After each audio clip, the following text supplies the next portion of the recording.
Won't you spare me over another year? But what is this that I can't see with ice cold hands taking hold on me? What new hell has Dean Winchester unleashed upon the world? When God is gone and the devil takes hold, who'll have mercy on your soul? I know you're dying. I can feel it. Oh, death. Oh, death. Oh, death. No wealth, no ruin, no silver, no gold. Nothing satisfies me but your soul.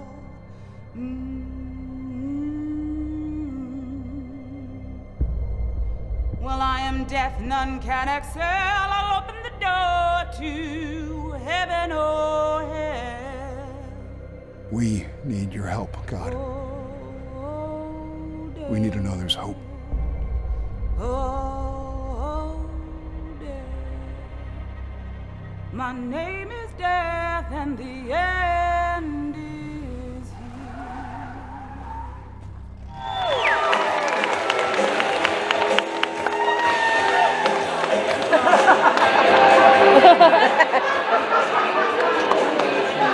11 years now.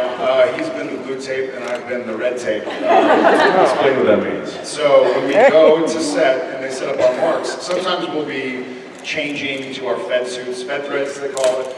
And so we'll get to set, it'll already be blocked. And every now and again we have a new worker in the camera department who's putting the tape down. And so there'll be blue tape, Jensen goes right to it, there'll be red tape, I'll go right to it. And they're like, oh no, y'all are switched. And we're like, but no, we're not. It's like Ron Burgundy or whatever. You just kind of say it. We're like trained canines. We go right to where we were. When, as some of you heard this, when I did a film years back, and they tried to use red tape day one. I'm like, listen, I'm gonna be honest. I can do it, but can I just suggest that you put blue and that way I don't have to think about it? So coming out here, this was kind of a nice show anyway. So yeah, it's awesome to be here, guys. Obviously, this was a big weekend for us. I found out. I got a call from my manager who was like, "Hey, rumor mill is that you got picked up, but don't say anything yet." And I was like, "All right." And so I reached out to some friends, and they were like, "Yeah, you have 7 minutes, and then you can announce it." So I was very excited, and it's really surreal. I heard from him. He calls me, he's like, "Hey man, congratulations." I'm like, "Thanks." I'm spookily going, who is this? All right, what happened, what's going on? Is my wife pregnant? Did she tell Karen before she told me? She probably would have told Jen. She probably would have told Jen first, who would have told you. Yeah, I would have found out eventually. And then, where did this come from? Yeah, such is life. I usually am the last to find out. Of course, then I go on my email, and there's like 5 emails. I'm like, oh, I should probably check that sometime. And we were down in Austin, and we saw a movie called Gleason. Does anybody know Sir Steve Gleason? Yeah, so there was a football player from the New Orleans Saints, and he, I know, I'm a Cowboys fan, obviously, but this was a great story. Yeah, but the Saints won the Super Bowl in 2007, and he had made this really amazing play, and then he ended up getting diagnosed with ALS, and he's just this inspiring, motivating, amazing guy who really kind of embodies Always Keep Fighting, and he was there, and we went and saw this documentary, Cry Fest, for basically 2 or 3 hours. Pretty unabashed, just like doing my shirt. So that was our weekend. That was my weekend. I can think a few off the top of my head. I'd love to visit, see what's going on with Benny. I'd love to maybe figure out if Dean did kill Kane, or if if he didn't. So there's, yeah, so it's him. So there are, and this is, I'm kind of selfishly speaking because I really enjoy working with those two actors. But yes, there are a lot of those things that kind of questions that get asked, or maybe a scene that cuts just before we really understand. Now, I will say that coming up, there is an answer to a question that's been asked for quite a long time. Shh! I'm not going to give it away. They probably already know. I'm the last to know anyway. So. Rob? What? Rob? No. Yeah, he's not Rob. Getting warmer. Getting warmer. I will say that it is related to Rob, but it is a question that's been asked for a long time. I too, part of me would love for Dean to go back and revisit Benny and Kane, because that means I'm an Austin. And then all of a sudden it's like, oh, Dean's with Benny. Let's see what's going on with Sam. No, audience doesn't care. No, I mean, like, please don't care, so I can go back on. Maybe the Antichrist kid. I threw a sandal at him. And Adam.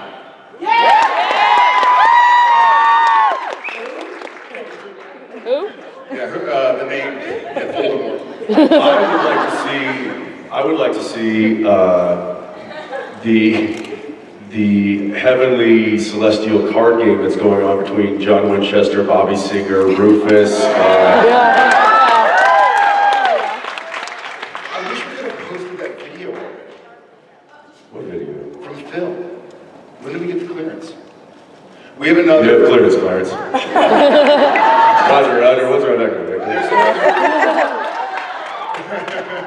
There's another really funny shaving people punching things 2-minute video that a lot of people ask what's it like behind the scenes, and this is a legitimate, like the cameras are just kind of running for 2 minutes and you see what happens in between 2 takes in its entirety. It takes a shot at something, it makes no That pisses me off too. Yeah. In fact, there are 2 things that, I'm going to say 3 things, that I notice when I watch other movies or television series that I'm like, that I almost have to turn it off and not watch it anymore. What are they? It's 1, liquor face. It's 2, somebody driving a car and never checking the mirrors or checking their surroundings. Yes. Or going like this. Well, I told you, the last time, it's like, well, they just hit a wall. This is With the one caveat that it worked in Dumb and Dumber. unless it's for comedy purpose, yes. But that drives me crazy. And then the third thing is actors who look at their marks. Yes. So when they do this. Listen to me. It's like, you gotta just learn how to not look at your, that's 101 acting there. So anyway, those 3 things drive me crazy, but thank you. Because yeah, when you take a shot of whiskey, it's not just like a shot of water. Yeah, and nothing tells you it's water faster than nobody making that like Exactly. face. Well, I will keep this in mind. Sometimes it is real. So it's really like Russian roulette. We never know. So One of us usually knows. and that is why we trained ourselves. Regardless of if it's water, it's oh, that was just water. My favorite, some people know this story, and there's going to be one bad word, but for his sake, I'm going to say it. The late, great Kim Manners, we were shooting the episode Touched or Angels or House of the Holy, whatever it was called. Touched Angels, House of the Holy. Dude, I don't know. It changed names like 15 times. And the end scene where Dean walks in and kind of like says, I had a weird experience, hands a flask to Sam, and I hand it back.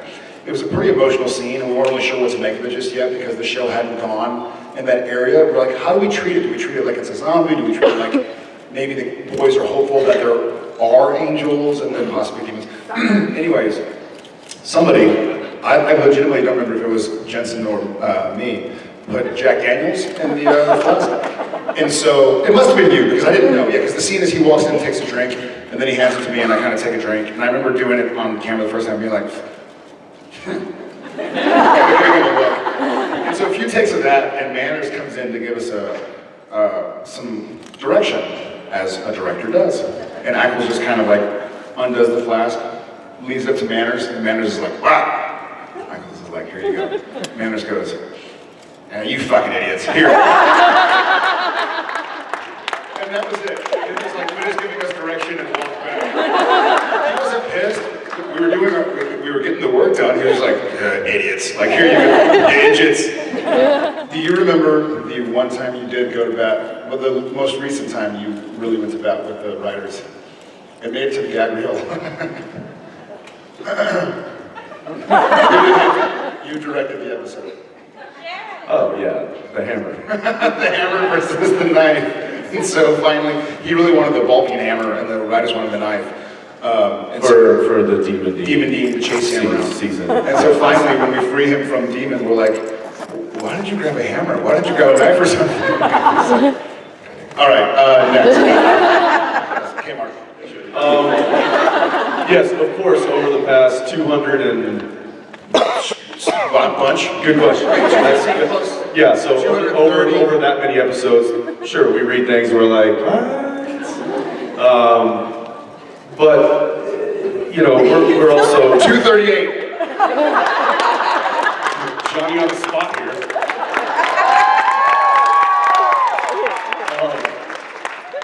But we also know that, you know, that this is, we're invested, and we know that these questions sometimes get asked for a reason, or these actions sometimes have meaning that we don't necessarily see right away. Maybe it's just to set up a storyline. Maybe it's to set up Sam going to hell and talking to Lucifer, or Dean, you know, missing that call so that he can't stop Sam going to, or whatever it is.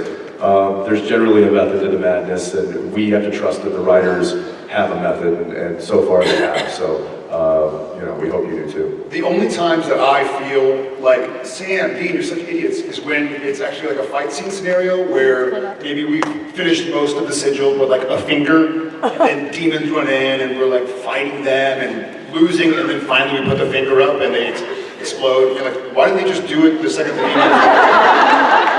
You shoot like, clap your hands if you believe, or clap your hands if you understand, or whatever. Clap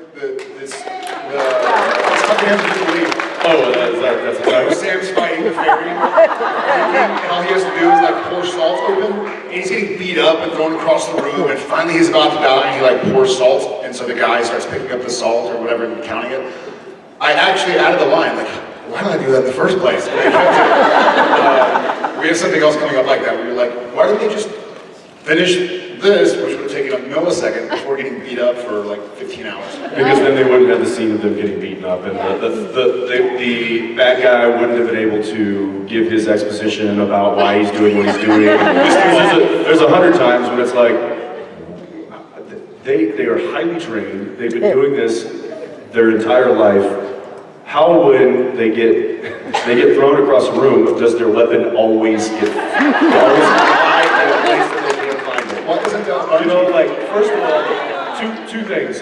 One, whenever we do actually get flown, or get sent flying off of whether it's an air ram or whether it's we throw ourselves, the instinctual thing to do is to grip tight.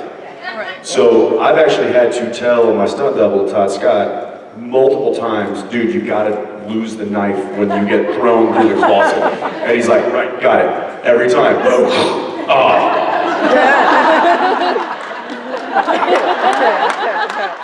So, right there, it's just like, but again, then we would be armed and we would just kill the person and they wouldn't be able to choke us and tell us what they're doing and why they're doing what they're doing. And none of us would know anything.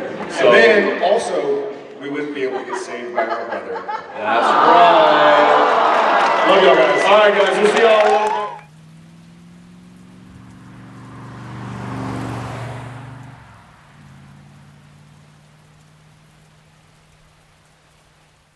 You know what? Why don't you go ahead and tell us about the night of the attack? Nobody believes there was an attack. Even the internet thinks I'm crazy. We don't. Dean, the internet does. She's probably crazy. Wait, I'm sorry, the internet? Yeah. Squirrel. Nuttier than squirrel. What does that mean? Don't line reset, guys. That line is like red, wrong to me the whole time. know. Even the internet has bad things to say about me. Wait, the internet? The know-all, see-all? Sorry to bother Still you, rolling, man. and If you think it'll help, sure. Brad, get a bit more. Brad, get a bit more for turning. Yeah, I know, just that we were getting spread, so I just shifted Jensen over a little bit. Oh. There we go. Wow. Oh, That's uncanny. wow. Want a seat? Want to have a seat? Can you guys talk for a second? Wow. right, let's go, please. Marvel. Don't stare. Alright, here we go. And background. And action.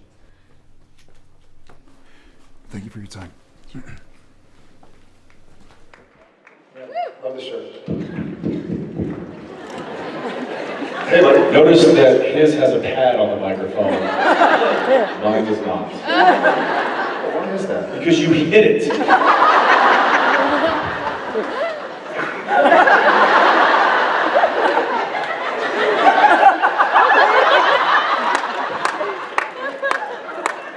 Can I teach you a way to clap without hitting the microphone? Okay.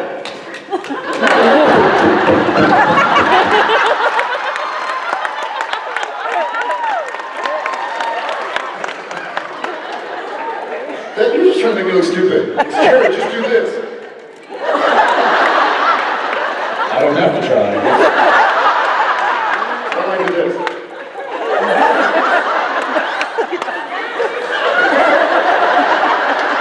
Try your face.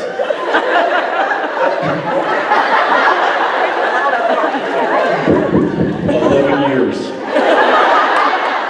And counting. Hi, thank you. In the interest of not trying to compete with you, because that's badass. Oh, I want to compete.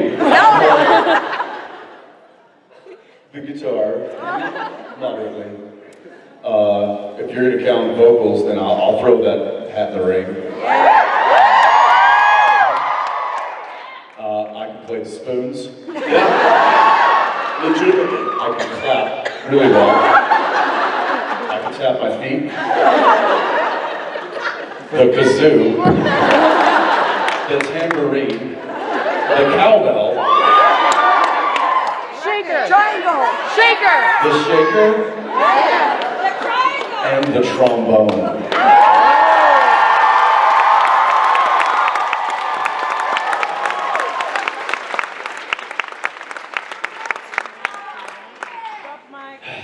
I can play. Don't ask me to play any of that. Please. I can play the stereo. Take my word for it. The iPhone, the iPad, the XM radio, and the television.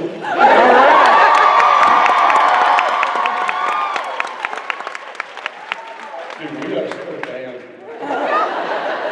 I agree. Thanks. Thank you. Well done, brother.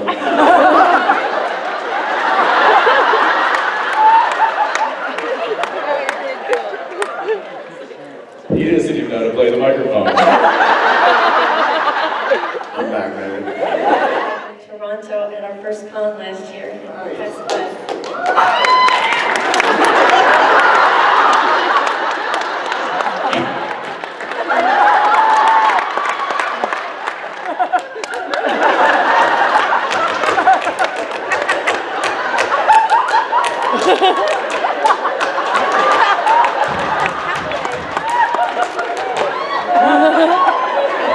All day.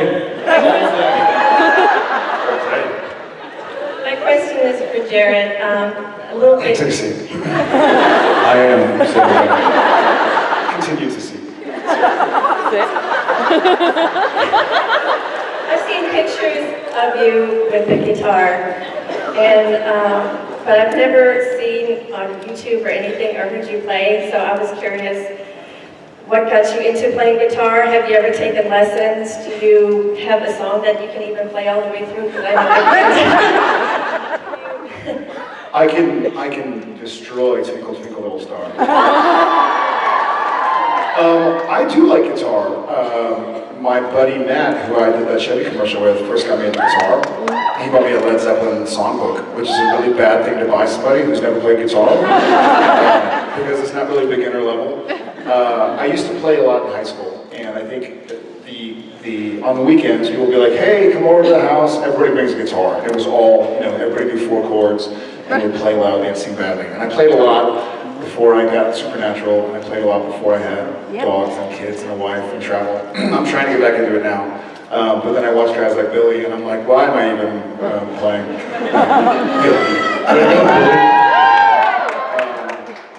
But one of these days I'll get up and try and have them mute my speaker and try and pretend I know what I'm doing with these guys. So. I will say this about my dear friend here.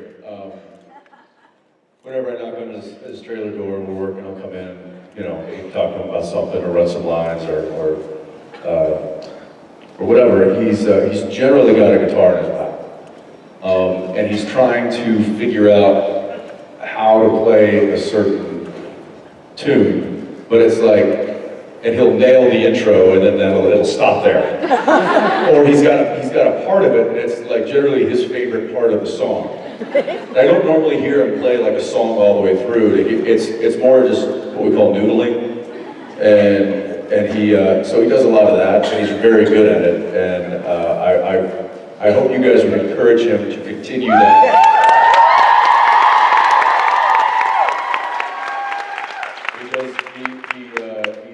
Did I say earmuffs? Earmuffs. Because he is good at it, and he should do it more, but you tell him that because I'm not going to. What do you say?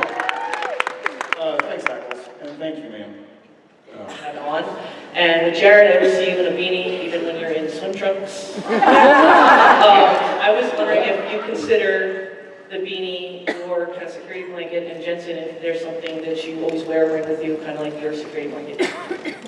I'll start. Yes, it is absolutely my security blanket. Because I can't carry around a blankie anymore because people laugh. I saw an interview with Johnny Depp one time. He was saying his long hair was his security blanket, and then I saw an interview with Eddie Vedder saying the same thing, like they have long hair to hide behind it. I always get the hair behind my beanie. And I still do. I fly with it, I wear it at home. So, yeah, I guess it is. Good catch. Even if I'm not wearing it, I've got it close by.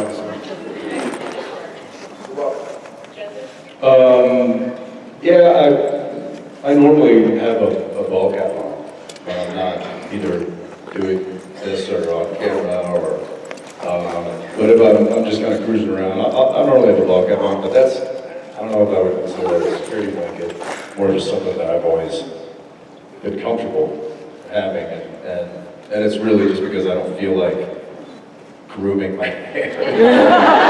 It's more out of laziness than, insecurity or whatever it might be that would require that. I will say that there are certain things that I wear consistently, which is funny because I don't consider myself a superstitious person, but there are some things that I will wear, and I guess it is out of superstition. And it's whenever I travel, I'll wear this necklace that my wife gave me years ago. And there's a couple of bracelets on my wrist that I wear because of the significance that they have. So I don't feel, if I was to fly without it, which I have, I feel like I'm missing something. I feel like I'm incomplete. So I never really thought about it, but yeah, maybe that. Jared, Jensen, when did you first meet your future ex-wives? I'm just kidding. I get what you're trying to say. Thank you. I guess my current wife. Let's start with her.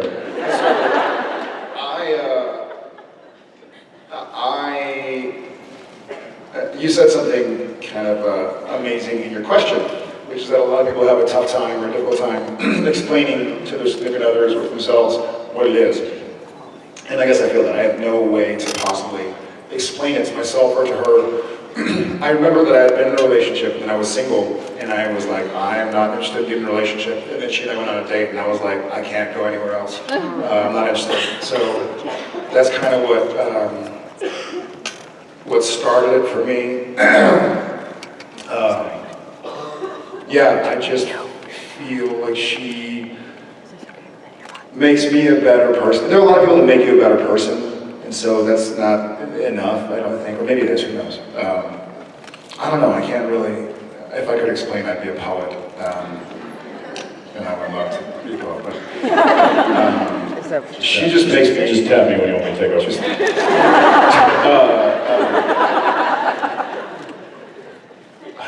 It's really difficult. It's really difficult. She makes me feel safe. She makes me feel loved. When I'm in a position where I don't love myself, I know she loves me. You know? She's just an awesome, awesome lady.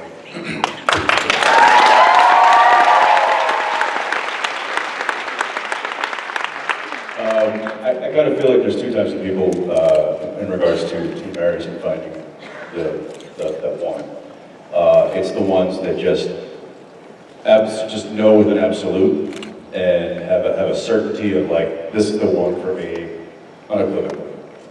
And then there's those who are, you know, I don't know, I'm scared, but I'm willing to take that leap of faith with you.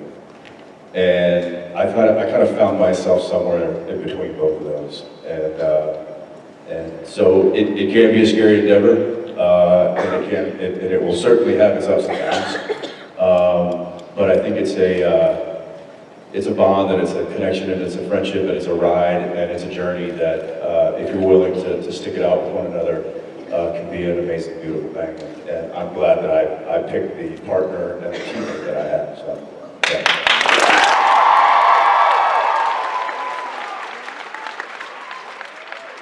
Selfishly, because I'd love to work with David Nutter again, and I know he directs a lot of those. But it's also like one of the only shows I kind of keep up with. So if you put me anywhere else, I'd be like, who are these people and what am I doing here? Yeah. I'd love to be in Star Wars.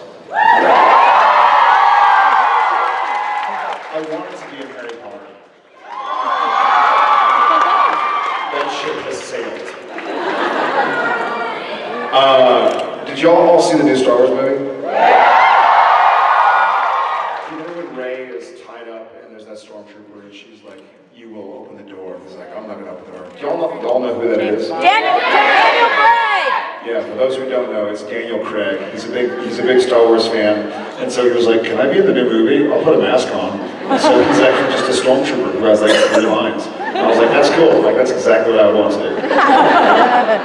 So, granted, I'm not James Bond, but I'll be.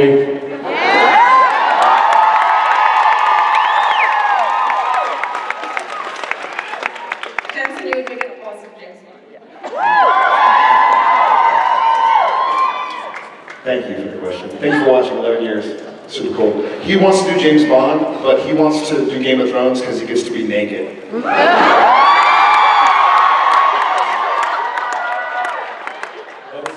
That's Spartacus, dude. I made the same mistake. I was like, I'm not watching that dumb show. It's a bunch of naked people running around. That's Spartacus. Yeah. We just went to a Renaissance fair in Austin last weekend. And at first, JJ was kind of resistant of the very colorful characters that are there. And after I was challenged to hit a guy in the face with a tomato. So I'll take the scene real quick. We were walking by and there was literally a tomato throwing booth. Kind of like a dunk tank, you know what those are? Mm-hmm. Except it was just a guy with his head through a giant cardboard wall and just shouting out insults and he was yelling at people walking by and the thing was you would pay a couple bucks and you'd get like a half dozen tomatoes and you could chuck at this guy and try to hit him in the face. And it was a pretty good throw. I mean, I'd say it was maybe 30 to 40 feet away. Wow. And so the young lady who was taking the money and giving the tomatoes happened to be a big fan of the show. And so, needless to say, she just said, "You can throw as many as you want."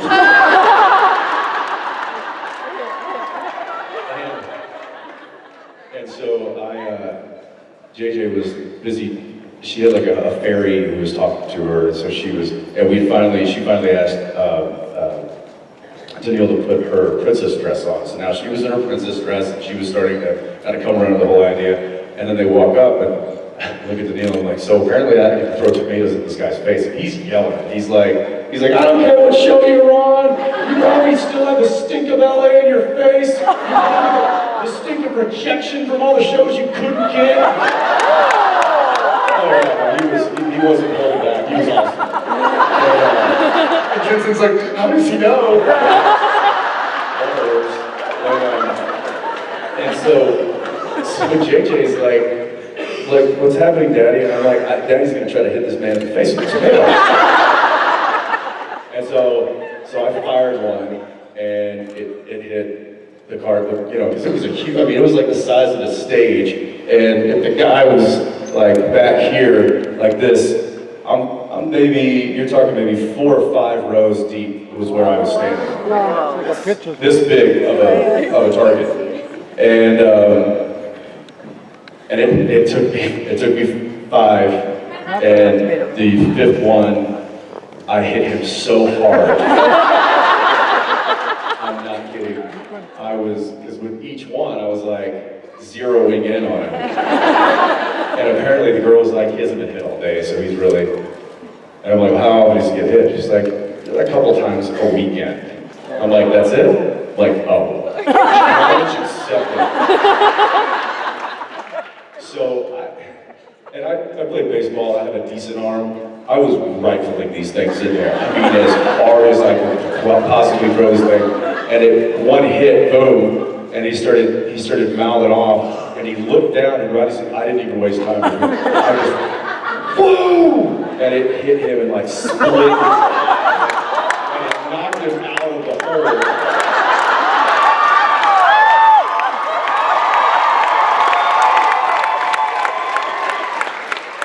Oh, I was proud.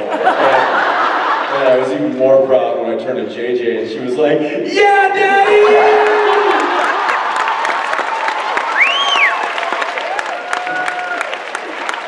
I think he had to walk it off. He came all the way out from behind like the barricade and came out to shake my hand. He's like, it's the hardest I've been hit in a long time. So setting very good examples for my child. That's one thing that's happened. Respectfully, I can't beat that. Hey! Was this the last question? Yeah. I believe it's the last question. All right. Hey!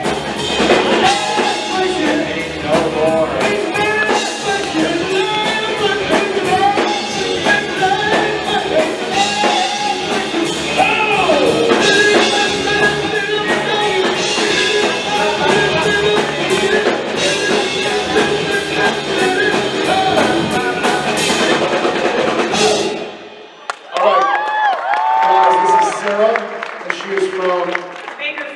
Bakersfield, Arizona.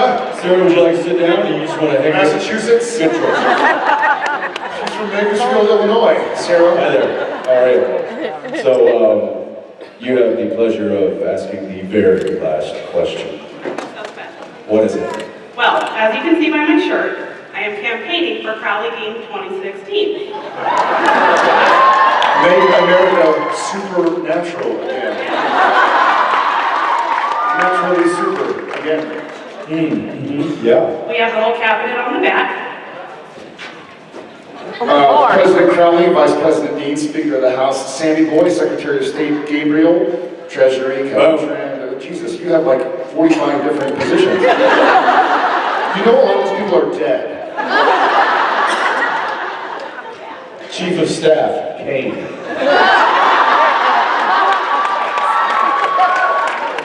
Communications Director Chuck Shirley. That's good. You definitely want somebody who can communicate. Being the director of it. I specifically like Secretary of the Department of the Interior of the Cage, Lucifer. I can tell there's a certain like hierarchy on her list, and like the bummer is suddenly you're like comptroller. Monster number 5. Like, key grip. So, what is your question? So my question is, if any character on Supernatural could run for president, who would you pick and why? Jensen. You first. Play a little thinking for the answer here. Well, yeah. Oh, that's a good one. Yeah. I'm gonna steal from the audience. Bobby. Charlie.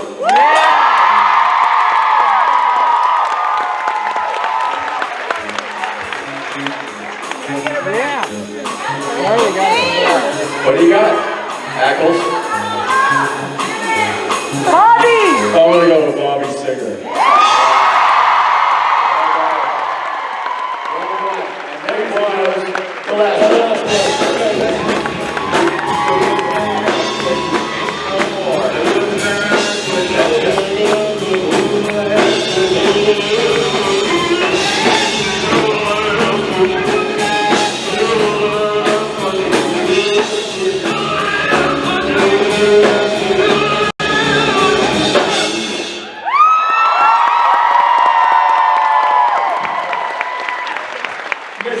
Yeah, we did. Vegas, we love you guys. Thank you so much for being here.